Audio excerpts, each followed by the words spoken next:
السلام عليكم ورحمة الله. إن الحمد لله نحمده ونستعينه ونستغفره ونعوذ بالله من شرور أنفسنا ومن سيئات أعمالنا. من يهده الله فلا مضل له ومن يضلله فلا هادي له، وأشهد أن لا إله إلا الله وحده لا شريك له، وأشهد أن محمدا صلى الله عليه وسلم عبده ورسوله. يا أيها الذين آمنوا اتقوا الله حق تقاته ولا تموتن إلا وأنتم مسلمون.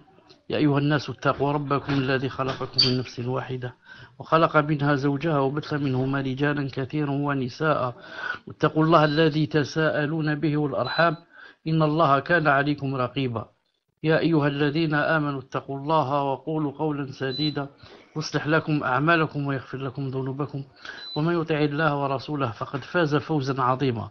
ألا إن أصدق الكلام كلام الله، وخير الهدي بمحمد عليه الصلاة والسلام، وشر الأمور محدثاتها وكل محدثة بدعة وكل بدعة ضلالة وكل ضلالة في النار.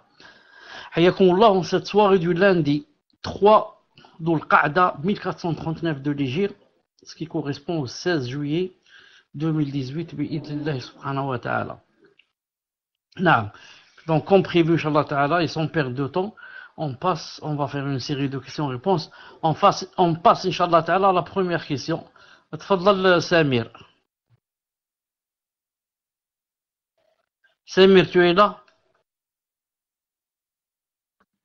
Assalamu alaikum wa rahmatullah. Est-ce que vous m'entendez, cher? Ma connexion, je suis à Naqsa aujourd'hui, donc si jamais j'ai trop de coupures, je demanderai à Habib, mathalan, s'il peut lire. Wallahu a'lam. Donc, première question.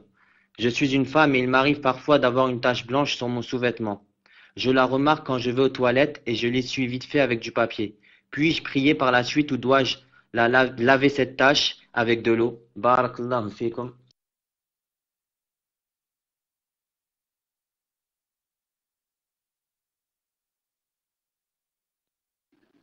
Donc je relis la question, Inch'Allah ta'ala.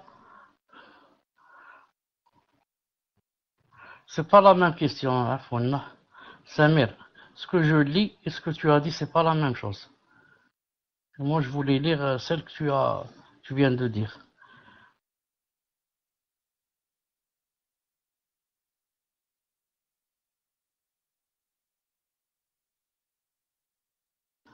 Donc, Samir, j'attends la question. Non. Voilà, je suis une femme, il m'arrive parfois d'avoir une tache blanche sur mon sous-vêtement. Je la remarque quand je vais aux toilettes et je l'essuie vite fait avec du papier. Puis-je prier par la suite ou dois-je laver cette tache avec de l'eau? Non, cette tache, je ne sais pas exactement c'est quoi, non, si c'est de la souillure ou pas, mais non, si c'est de la souillure, ça ne suffit pas avec le papier. Non, il faut mettre un peu d'eau à l'endroit où il y a la petite tache. Juste comme ça avec le doigt, un peu d'eau et frotter cet endroit. Non, et aussi laver ses parties intimes. نعم. تفضل.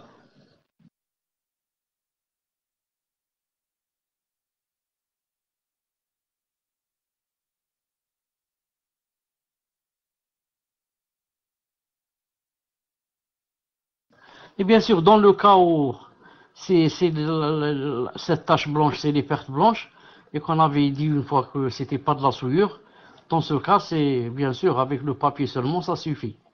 Et même si on prie avec, tant que c'est pas de la souillure, il n'y a pas de problème, Inch'Allah ta'ala. Tfadal.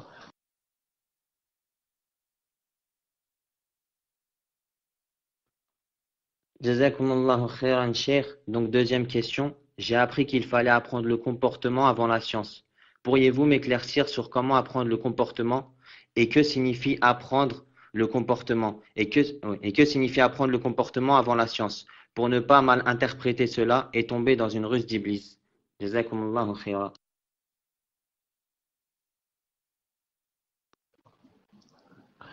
Oui, en fait, c'est comme ça que disent les savants. Et on rapporte de l'imam Malik, rahimahullah ta'ala, qu'étant déjà très jeune, sa mère, lui avait demandé de prendre sa douche, ensuite l'avait bien habillé, ensuite lui a dit va chez Cheikh, son cheikh qui s'appelle Rabia, va chez Rabi'a et apprend le bon comportement. Apprend le bon comportement. Ensuite, il viendra le ilm, Inch'Allah Ta'ala. Al-Muhim, les savants veulent dire par cette phrase le bon comportement avant la science, c'est-à-dire que s'il n'y a pas le bon comportement, qu'est-ce qui va se passer? Il va se passer que quelqu'un va, alhamdoulilah, apprendre la science, mais comme il n'a pas un bon comportement, il va faire fuir les gens. Il a la science, mais il n'a pas le bon comportement. Il ne sait pas comment faire la da'wah. Il n'est pas un modèle pour les gens. Les gens ne prennent pas de lui. Les gens détestent sa façon de parler. Ils n'acceptent pas de lui ce qu'il est en train de dire. C'est pour cela que la personne doit apprendre le bon comportement. Mais bien sûr, s'il n'y a pas où apprendre le bon comportement et comment l'apprendre, ça ne veut pas dire que je ne vais pas apprendre la science. Car je peux parallèlement apprendre le bon comportement.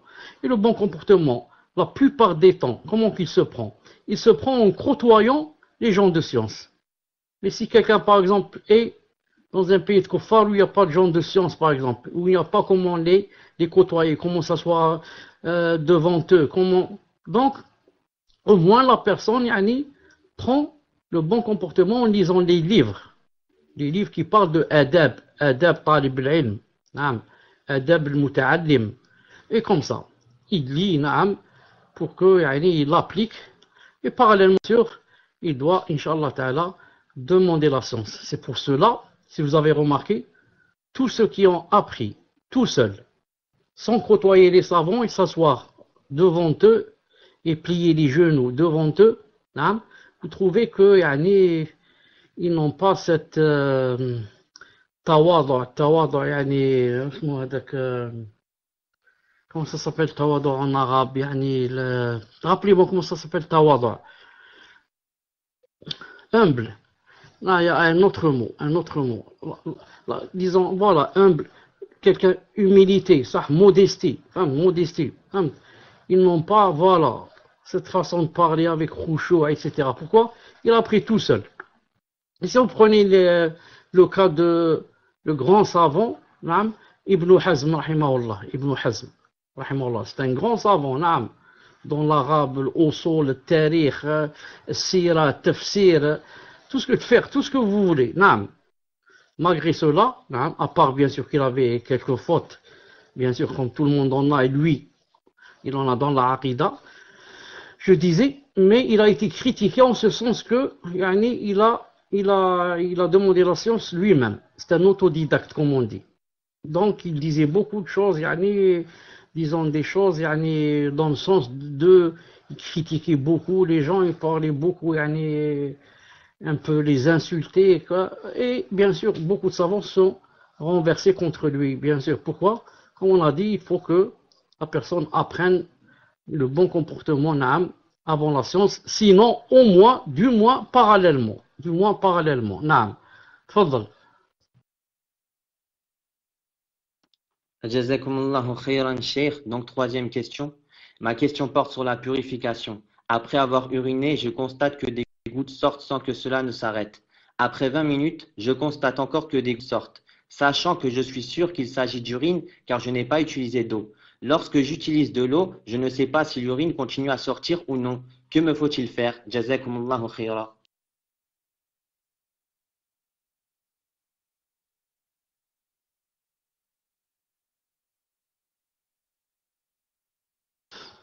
Donc, dans un cas pareil,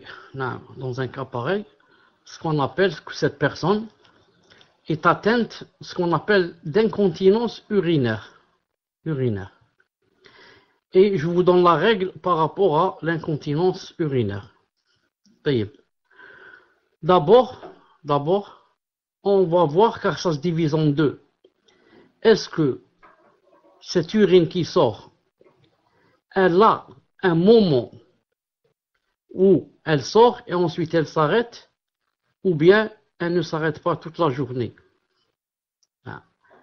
Parce que des fois la personne, il y a du genre qui, lorsqu'il va aux toilettes, il urine, ensuite après avoir uriné, il y a des gouttes qui sortent comme ça, 5 minutes, 10 minutes, à chaque fois qu'il bouge, il y a quelque chose qui sort, surtout par exemple s'il fait froid, naam. Ensuite, ça s'arrête. Ça s'arrête jusqu'à ce qu'il réurine une autre fois. Dans ce cas, si la personne est comme ça, qu'est-ce qu'elle fait? Quand elle va rentrer uriner, naam, elle prend avec elle par exemple des papiers mouchoirs, une serviette ou je ne sais pas quoi, que après avoir uriné, par exemple, elle se lave ou bien elle essuie avec des papiers, car c'est juste l'introduction. Car ensuite, qu'est-ce qu'elle va faire? Elle va mettre des papiers ou bien une lingette ou je ne sais pas quoi entre le vêtement, sous-vêtement et ses parties intimes, et elle reste, elle bouge un peu, 10 minutes, un quart d'heure, elle sait que c'est le genre qui, l'urine va s'arrêter dans un quart d'heure ou une demi-heure, elle se connaît. Donc elle attend que les gouttes sortent bien. Hein. Ensuite, qu'est-ce qu'elle fait? Là, elle se prépare donc pour prier. Là, elle va une deuxième fois aux toilettes ou la salle de bain. Hein. Elle enlève donc le papier ou la lingette et elle la jette. Hein. Pourquoi elle a mis un papier ou là? Pour que elle ne soit pas obligée de laver le sous-vêtement, sinon l'urine va aller au sous-vêtement. Mais là, alhamdoulilah, elle a mis des papiers comme ça, ça va aller dans les papiers. Donc elle jette ça, et elle lave ses parties intimes, et elle prie, alhamdoulilah, elle n'a pas de problème. Mais si c'est l'autre cas, le cas où ça n'arrête jamais de couler, toute la journée par exemple, où elle ne sait pas quel est le moment pendant lequel ça va s'arrêter. Donc dans ce cas, qu'est-ce qu'elle fait? Elle est obligée de prier. Elle ne laisse pas le moment sortir et dire que je ne peux pas prier, j'ai de l'urine qui sort. Ce n'est pas une excuse. Qu'est-ce qu'elle fait? Elle lave ses parties intimes. Ensuite, elle met quelque chose, comme j'ai dit, un papier ou n'importe quoi, et elle fait le wudu et elle laisse la chose couler et en même temps elle prie. Elle est excusée, bi'idhnillah subhanahu wa ta'ala. Et elle ne doit pas dire, tant qu'il y a de l'urine, je ne peux pas prier. Non, tu es malade, tu as de l'incontinence. Tu ne peux pas arrêter cette urine. Donc, autant prier que de ne pas prier. Même si tu ne pries pas, l'urine ne va pas s'arrêter. Donc, il vaut mieux prier. Faire le wudu et prier. J'ai oublié de dire, dans le premier cas, où la personne sait que, par exemple, l'urine, à un moment, va s'arrêter, après une demi-heure ou une heure va s'arrêter, et qu'après elle va reprendre, etc. Elle peut, par exemple, regrouper entre les deux salâtres, entre Subh et Dohr et Dohr et Asr et Maghrib et Isha, de temps en temps, quand elle sait que ça coule beaucoup et que c'est difficile pour elle pour prier chaque prière en son temps. Wallahu ta'ala a'lam. C'est comme un peu celle qui a les métroragies. Pour quelqu'un de malade cancer et qui met des couches et prie allongé, il peut quoi? Allez, qu'est-ce qu'il peut? Il peut prier. Il peut prier allongé s'il ne peut pas prier debout. Quand quelqu'un est malade, il doit prier debout. S'il ne peut pas, il doit prier assis. Il ne prie pas allongé. Et s'il ne peut pas assis, il prie allongé. Donc, on doit passer par les deux premières étapes. Et ne pas prier directement allongé. Prier debout, sinon assis, sinon allongé. Par rapport à la couche, il met des couches. Et s'il sait que, comme j'ai dit, ça ne va pas s'arrêter de couler, etc., il prie, et il n'y a pas de problème, Inch'Allah Ta'ala. Quoi? S'il peut, juste avant de commencer à prier, s'il peut, il change la couche, et il s'essuie ses parties intimes, etc., s'il ne peut pas les laver. Ensuite, il met une nouvelle couche, et s'il y a quelque chose qui sort, c'est pas de son problème. Il prie bi'idhnillah ta'ala. Tfaddal. Jazakumullahu khayran, shaykhana. Donc, quatrième question. Ma question concerne les intentions et le shirk mineur. En ce moment, j'ai beaucoup de waswas concernant l'intention et le shirk, au point où cela devient parfois éprouvant. Par exemple, j'arrive à la mosquée et un frère me demande de faire l'adhan. J'ai accepté et j'ai fait l'adhan. Mais ensuite, je me suis posé la question, est-ce que je n'ai pas fait le shirk mineur, l'ostentation, car c'est le frère qui me l'a demandé, ou le fait de passer le salam.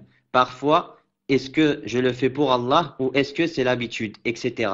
La liste est longue, sachant qu'avant, je ne pensais jamais à cela. J'écoute des cours sur le tawhid et je demande à Allah de me préserver du shirk, quel qu'il soit, mais j'ai peur de mourir sur cette mauvaise fin ou de mourir en n'ayant pas accompli le tawhid comme il faut. Barakallahu fikum, cher père, de m'orienter afin que cela soit une cause de remède pour moi, incha'Allah. Tafaddal, cheikh.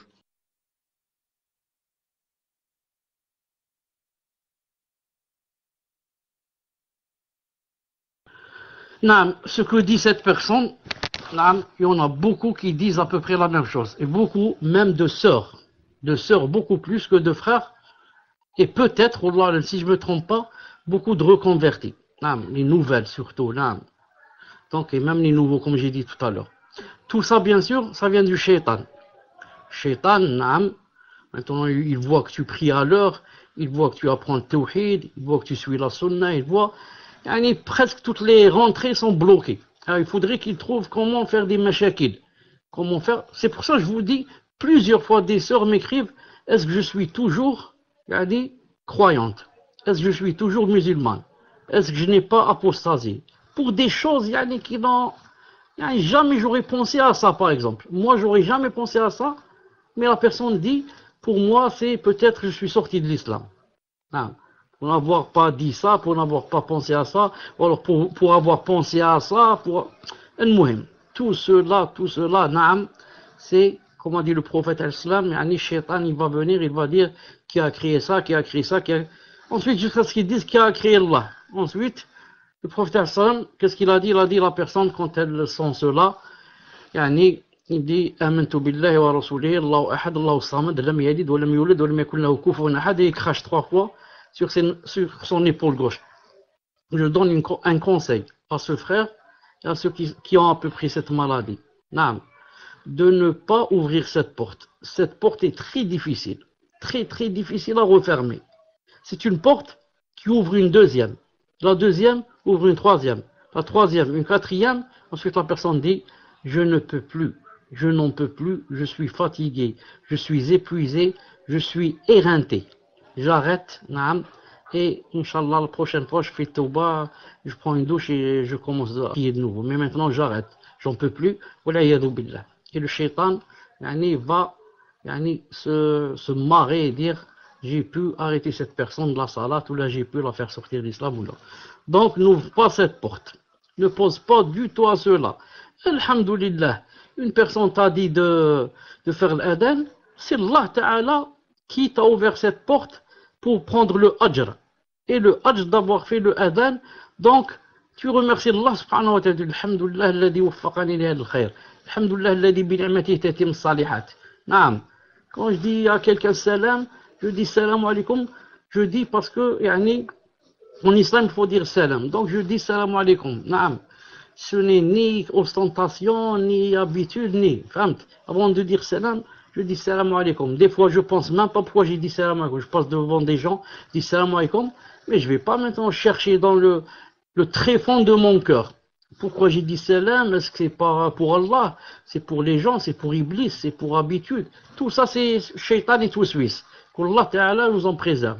Ne te donne pas l'occasion toi-même de penser à ces choses et de rentrer dans ces choses, car c'est très difficile d'en ressortir. C'est très difficile d'en ressortir. Qu'Allah Ta'ala vous préserve, qu'Allah Ta'ala nous préserve, qu'Allah Ta'ala préserve tous les croyants, toutes les croyantes. Tfaddal. Barakallahu fikum wa jazakum Allahu khairan. Donc, 5e question. Qu'Allah vous préserve, cheikh, et vous élève en degré, ainsi qu'à tous mes frères et sœurs. J'aimerais avoir un avis min fadlikum. Je suis une femme mariée portant le niqab. Il y a 1 mois, j'étais partie avec mon mari voir ma famille au pays et mes parents n'ont pas accepté mon choix et me demandent de l'enlever ainsi la façon dont je m'habille. La personne a dû se tromper. Cependant, il s'est aussi par cette cause passé un malentendu. Je n'ai pas voulu ôter mon voile devant le neveu de ma mère, qui est mon cousin maternel. Et maintenant, ça va faire 1 mois que ma tante maternelle, la mère de mon cousin, ne me parle plus. Cheikh, j'ai réfléchi avec mon mari et on a décidé que j'allais enlever mon niqab. Et j'ai constaté que je n'ai pas agi avec douceur avec eux. Cheikh, que me conseillez-vous? Qu'Allah vous préserve et vous récompense.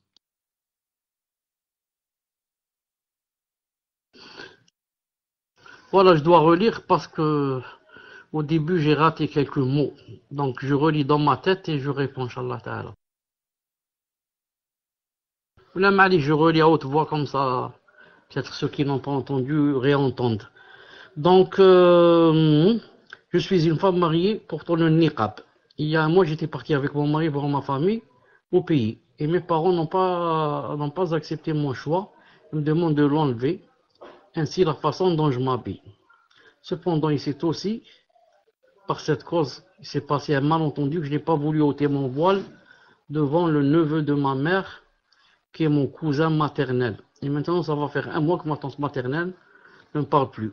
Cher, j'ai réfléchi avec mon mari, on a décidé que j'allais enlever mon niqab, et j'ai constaté que je n'ai pas agi avec douceur avec eux. Que me conseillez-vous? Que Allah vous récompense.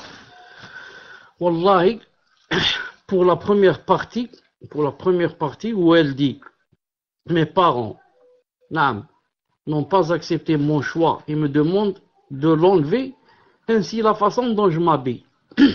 De l'enlever, c'est-à-dire le niqab. Le niqab, on va en reparler. Mais elle dit aussi, n'accepte pas la façon dont je m'habille. Je ne comprends pas, qu'est-ce qu'elle veut dire par là? Si elle veut dire qu'elle porte le djilbab, et que ses parents sont contre le djilbab, ce sont ses parents qui se trompent. Elle ne doit pas leur obéir et l'enlever.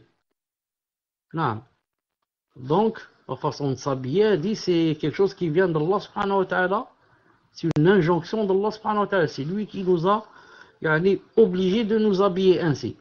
Donc, je ne dois pas obéir à ma mère si elle va me dire, il ne faut plus mettre ton voile. Mais quand elle a parlé de niqab, et la mouchkila qui s'est passée avec le niqab, cela dépend de quoi est convaincue la sœur. Si elle est convaincue, elle a pris de l'avis que le niqab est obligatoire, dans ce cas, il lui est interdit de l'enlever.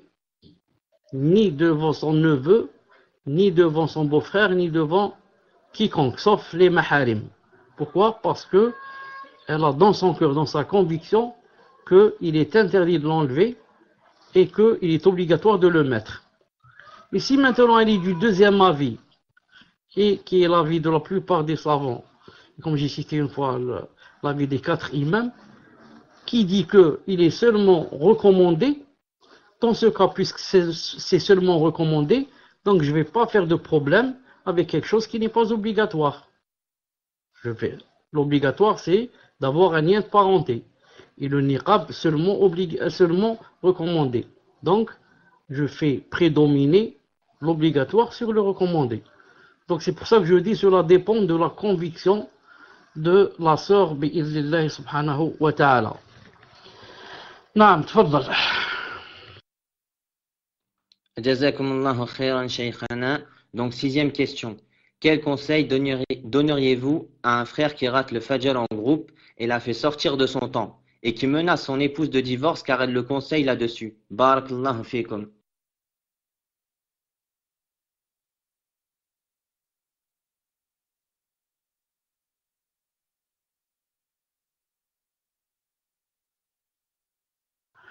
Quel conseil donneriez-vous à un frère qui rate le fajr en groupe? Il fait sortir son temps. Rater le fajr en groupe, ça peut arriver à tout le monde. Le prophète sallallahu alayhi wa sallam lui-même, une fois, s'est réveillé alors que le fajr était passé. Le soleil avait commencé déjà à pointer. Mais, ce qui est grave, c'est ce qu'il y a après. Et il l'a fait sortir de son temps. Je comprends que il fait sortir la prière de son temps, sciemment, c'est-à-dire il le fait exprès, sans excuse. Si c'est comme ça, il ne peut même pas la rattraper, comme disent les savants. Non, comme dit Cheikh Ben Baz et d'autres, rahimahullah ta'ala, que celui qui laisse la prière sortir de son temps, non, sans excuse, ce n'est même pas la peine de la rattraper. Car on rattrape quand on est excusé. On a oublié salat, on la rattrape. On s'est endormi, on ne s'est pas réveillé, le moment est sorti, on rattrape. Mais rester comme ça, par exemple, alité sur son lit, et ne pas prier jusqu'à ce que le soleil se lève, ou bien rester en face de la télé jusqu'à ce que, par exemple, le moment de l'Asr sorte et le soleil s'est couché. Ensuite, je vais dire, je vais prier l'Asr, tu ne peux plus. Tu ne peux plus. Son moment est sorti. Tu n'as pas d'excuse. Il n'y a pas de rattrapage. Donc, et à la fin, elle dit qu'il menace son épouse de divorce car elle le conseille là-dessus. S'il te menace de divorce, non, pourquoi? Car tu le conseilles là-dessus. Lui, il n'accepte pas les conseils. Et toi, tu l'as conseillé, ça suffit, alhamdoulilah. Il est assez âgé, il est mature, pubère, il sait ce qu'il fait. Devant Allah Ta'ala, tu l'as conseillé plusieurs fois, il n'accepte pas. Et maintenant, il menace de divorce. C'est pour ça que Abdullah ibn Mas'ud, radiyallahu ta'ala anhu, a dit dans un athar, qui est sahih de lui, naam, il se trouve même dans le Bukhari. Naam. C'est pas ce athar qui se trouve dans le Bukhari, mais il est de Abdullah ibn Mas'ud, radiyallahu ta'ala anhu. Qu'est-ce qu'il dit? Il dit, yani, tu enjoins le khair, naam, et tu yani, essayes, comme on dit, en français, avec يعني تأمر بالمعروف وتنهى عن المنكر. Et tu essayes de, attendez, comment on dit, تنهى عن المنكر, donc prenez le bien, hein, voilà, prenez le bien et réprimez le blâmable. Donc tu prends le bien, voilà, tu ordonnes le convenable, tu interdis le blâmable, hein, tu réprimes le blâmable. Il a dit quand tu peux, comme ça il a dit. Il a dit, mais s'il y a quelqu'un qui va prendre un bâton par exemple au-dessus de ta tête, qui te dit par exemple, si tu me parles, par exemple, je te casse ton cou. Il a dit, dans ce cas, tu es excusé. Donc maintenant, tu es excusé si tu sais que quand tu dis à quelqu'un ne fais pas cette chose-là, il va te frapper. Tu es excusé de ne pas lui dire. Qu'en est-il? Il va te divorcer. Maintenant, tu vas te trouver seul chez ta famille, ou peut-être tu n'as même pas de famille, peut-être dans la rue. À cause de quoi? À cause de, je lui dis, il n'accepte pas. Donc je ne lui dis plus. Je ne lui dis plus. Non. Des fois, les femmes ont conseillé l'homme et la fierté. Oui, des fois, ça arrive que c'est la femme qui ne conseille pas bien. Et l'homme, il devient orgueilleux, il dit comment? Celle-là, elle m'apprend le din. C'est pour ça, moi, je me rappelle une fois, j'ai été la cause d'avoir marié un frère. Je vous l'ai raconté, je suis sûr, d'avoir marié un frère avec une sœur qui, autrefois, avait déjà une licence dans la charia. Il m'a dit, je veux une sœur, je veux une sœur. Ah, vous vous souvenez, et à la fin, quand ils sont mariés, quand elle lui dit, réveille-toi pour prier le Fajr, etc., la fois, il lui dit, moi, je suis Pharaon, je suis Pharaon. Non, je suis Pharaon, je prie pas. Non. Et il s'endort. Occupe-toi de tes affaires, moi, je suis Pharaon. Non, subhanallah al-azim. Donc, quand quelqu'un, yani, prend le bien, il essaye de le faire avec douceur et de ne pas l'imposer. De ne pas l'imposer. Avec douceur. S'il y arrive, alhamdoulilah. S'il ne peut pas, qaddar Allah ma shafa'al. Yani, il a essayé avec son cœur ce qu'il pouvait. Naam, tfaddal. Jazakumullahu khayran, Cheikh. Donc, 7e question. Qu'en est-il d'interroger le djinn pendant la ruqya? Car j'ai entendu certains dire que c'était une forme de shirk, car c'est une demande d'aide, et d'autres dire que cela permet de savoir pourquoi il lui fait du mal. Jazakumullahu khayran, Cheikh.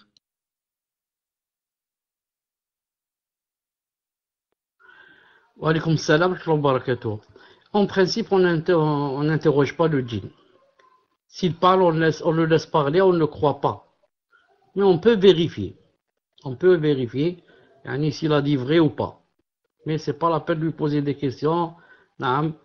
Où est le sihr, où est ceci, où est cela. Car il va mentir, il va dire c'est sa tante qui lui a fait le sihr. Ensuite, il va être la cause de la rupture, donc de lien entre cette sœur et sa tante par exemple. Cette famille et cette famille, ils vont plus parler. Et comme ça, alors qu'il a menti. Non. Donc, quant à dire, j'ai entendu certains dire que c'est une forme de shirk, car c'est une demande d'aide. Non. Demander de l'aide, c'est pas un shirk. Ça rentre pas dans le shirk, on demande de l'aide. Mais si on demande quelque chose qui n'est pas permise, ou à quelqu'un qui ne peut pas aider, ou à quelqu'un qui est mort, tout ça, ça rentre dans le shirk. Non. C'est pour ça que Omar ibn Khattab, radiyallahu ta'ala anhu, comme l'a cité plusieurs fois Ibn al-Qayyim, et peut-être même Cheikh al-Islam Taymiyyah, que il a envoyé un djinn pour faire telle et telle chose dans une autre ville. Faire telle et telle chose comme mission, faire telle et telle chose, et donc c'est une aide, ça, c'est une aide. Je te demande d'aller faire telle et telle chose. Mais comme j'ai dit, pour les questions, il faut éviter au maximum. Bi'idlahi ta'ala. Tfadal. Barakallahu fikum Cheikh. Donc, 8e question. Mon fils de 15 ans vous demande. Dans la tombe, les anges poseront entre autres la question au sujet du prophète Mohammed sallallahu alayhi wa sallam. Sa question est: est-ce que c'est la même question qui sera posée aux croyants morts avant la révélation du prophète alayhi salatu wa sallam, donc qui ne l'ont pas connu? Barakallahu fikum.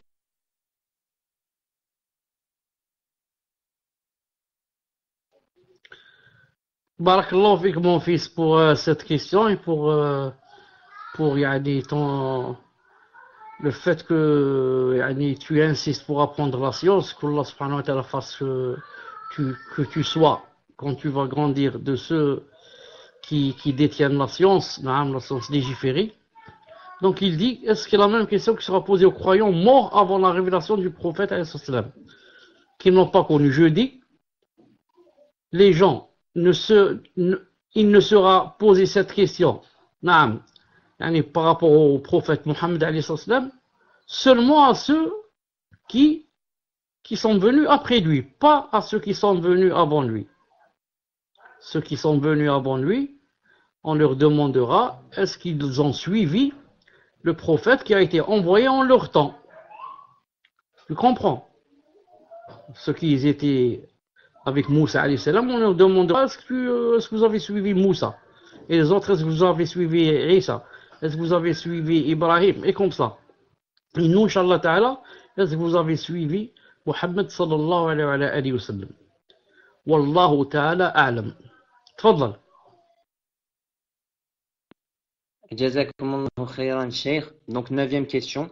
Je m'excuse par avance pour la longueur de la question.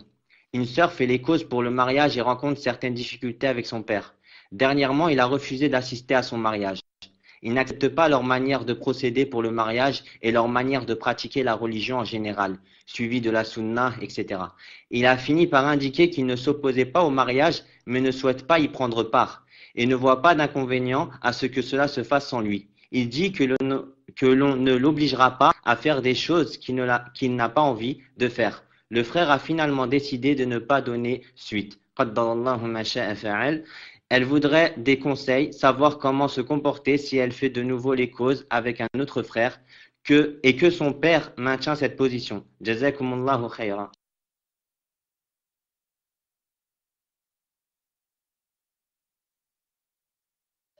Wa alaykum salam wa rahmatullah. Chauffe. Le père, l'essentiel, c'est qu'il soit d'accord pour le mariage.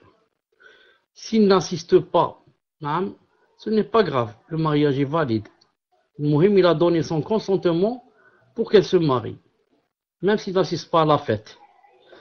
Mieux encore, même s'il n'assiste pas l'aqd, au contrat, lorsqu'ils font le contrat, il n'assiste pas, mais il a délégué quelqu'un. Il dit par exemple à son fils, il lui dit, va faire le contrat à ma place. Marie ta sœur, et comme ça. Mais l'essentiel dans tout cela, c'est quoi? C'est le consentement du père. Et premièrement. Deuxièmement, moi l'essentiel, c'est quoi? L'essentiel, c'est que je me marie. Donc, je fais des concessions pour des choses qui ne sont pas obligatoires. Et ensuite, quand je me marie, je suis avec mon mari chez moi, mon père n'a rien à voir par rapport à la façon dont, comment je vis. Comment je m'habille, tout ça, je suis loin de lui. Il va même pas essayer de comprendre qu'est-ce que vous faites ou ce que vous faites. C'est pour cela que l'essentiel, c'est d'essayer qu'on soit d'accord sur des choses pour que, Inch'Allah Ta'ala, il assiste au mariage, pour qu'il soit content d'avoir marié sa fille.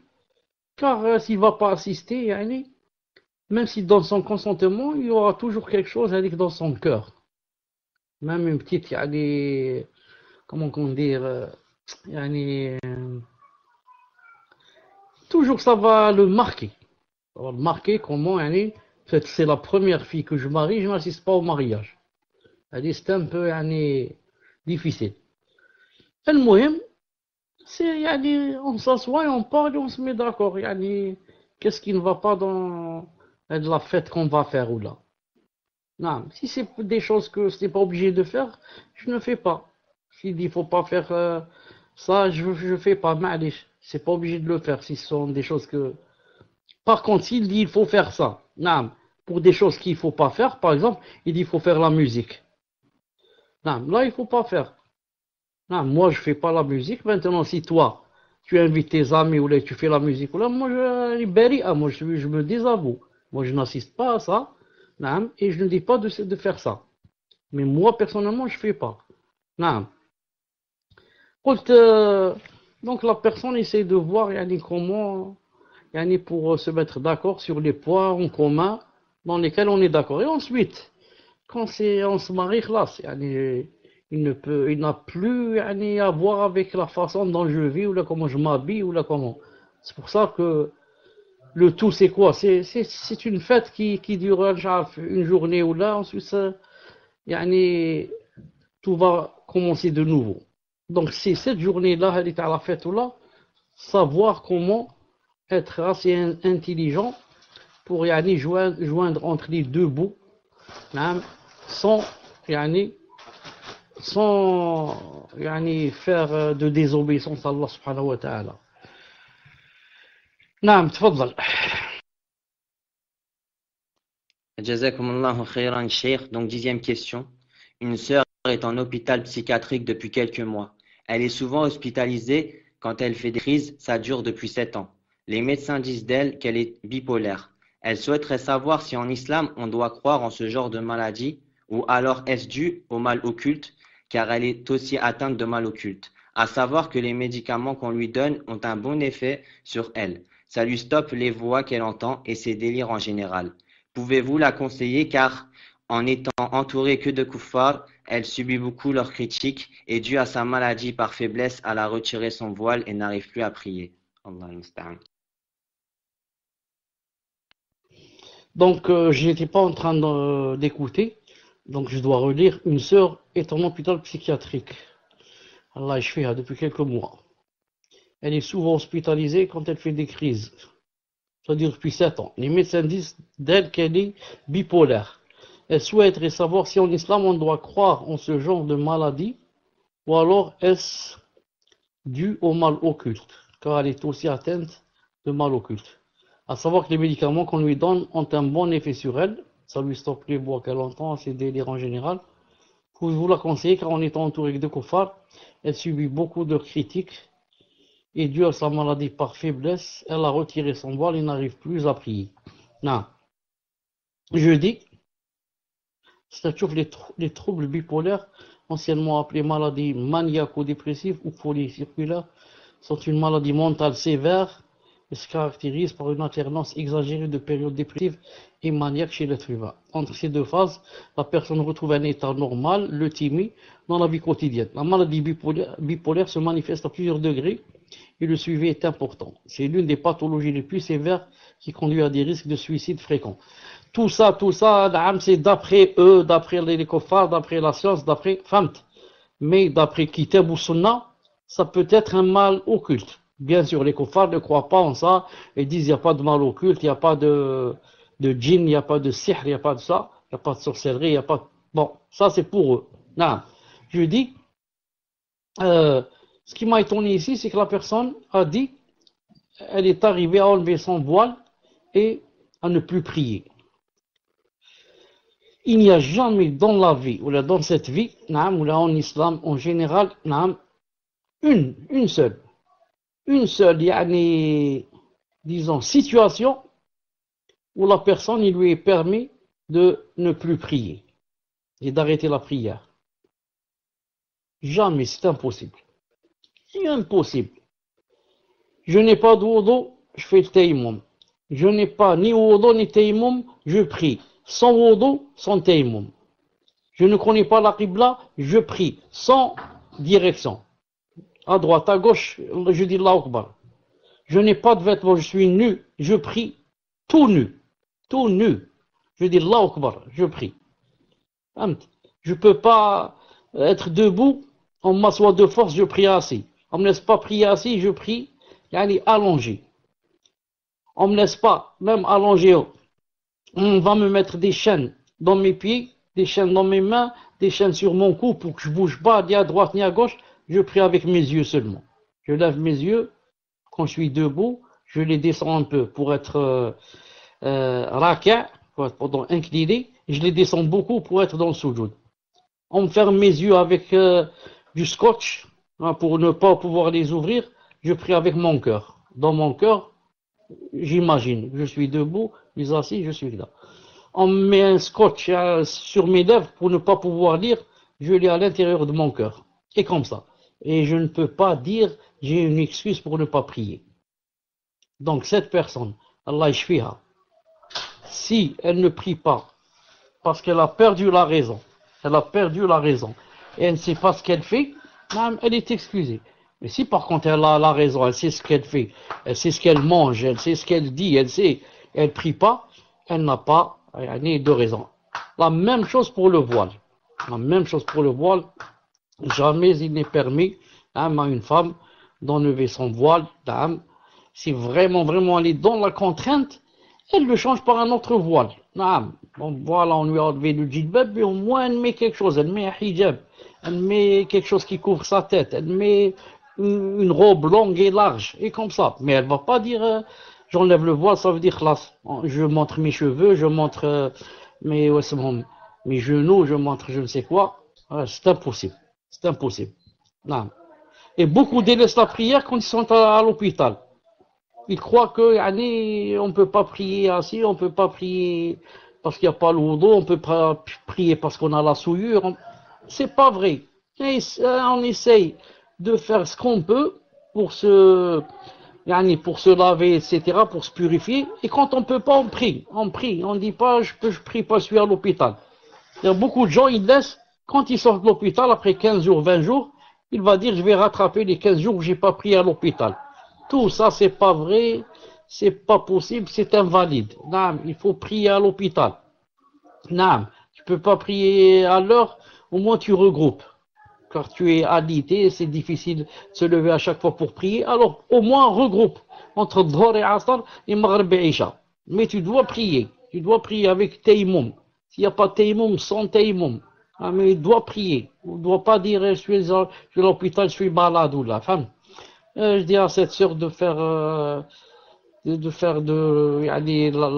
de faire la ruqya, de faire la hijama, c'est très important, de faire la ruqya,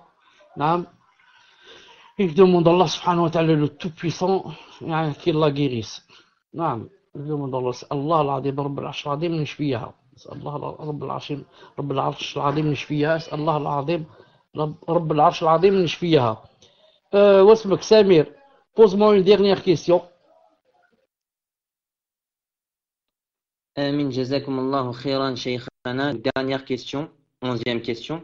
Qu'a-t-on le droit d'apprendre ou pas du Coran en état de menstru et déjà, moutoun ou autre? Barakallahu fik. Détail, si livre avec preuve du Coran est autorisé à apprendre dans ces deux cas, même si on ne connaît pas les versets. Jazakumullahu khairan.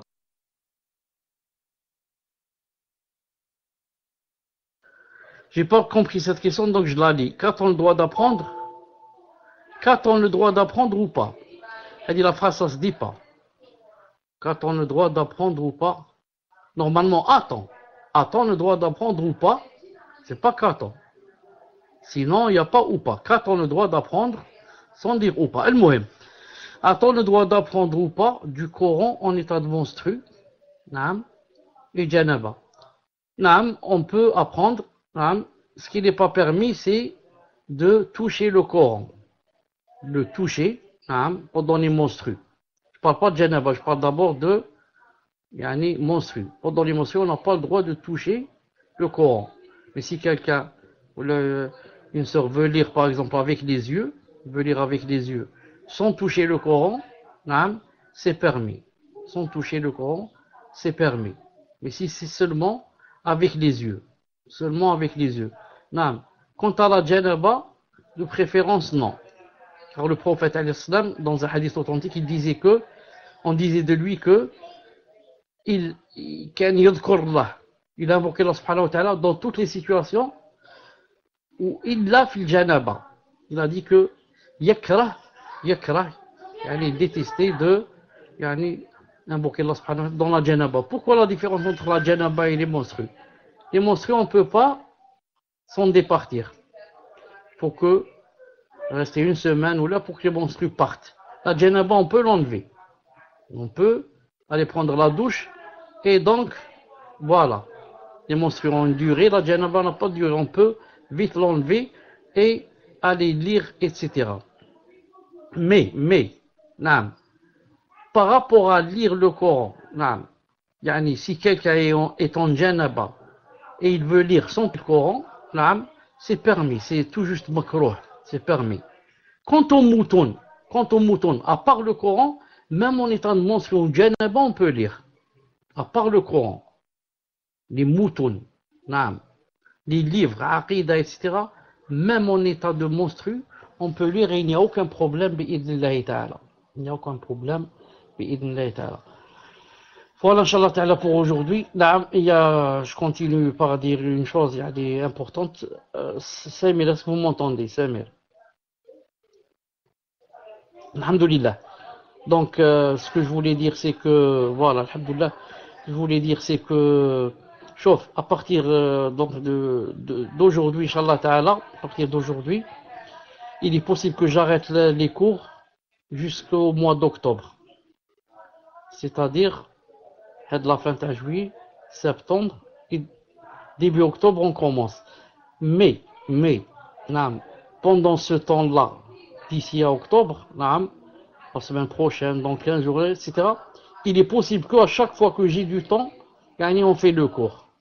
Donc la règle c'est quoi? La règle c'est que, normalement maintenant, je suis en période de vacances, si ça s'appelle vacances, disons d'arrêt. J'ai arrêté le cours, sauf que si je suis à la maison, par exemple lundi prochain et l'autre lundi et l'autre, à chaque fois que je suis à la maison, que je suis libre, je mets sur le Facebook, sur le Twitter. Voilà. S'il y a un cours, c'est annoncé. Barakallahu. S'il y a un cours, c'est annoncé sur Twitter. Ce soir, tel et tel cours ou la question-réponse là. S'il n'y a rien sur Twitter, ça veut dire je suis pas là, il n'y a pas cours.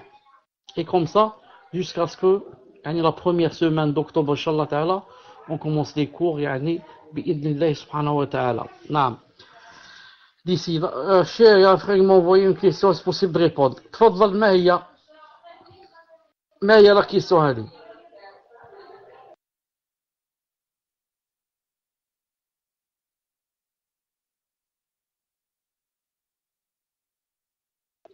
Oh, elle paraît assez longue. Oh, je suis chez des invités, femme. Je suis chez des invités, j'ai pas voulu rater le cours d'aujourd'hui. Mais هذه راني نشوف elle est assez longue, والله تعالى أعلم. فهمت كيفاه؟ استنى تشوف.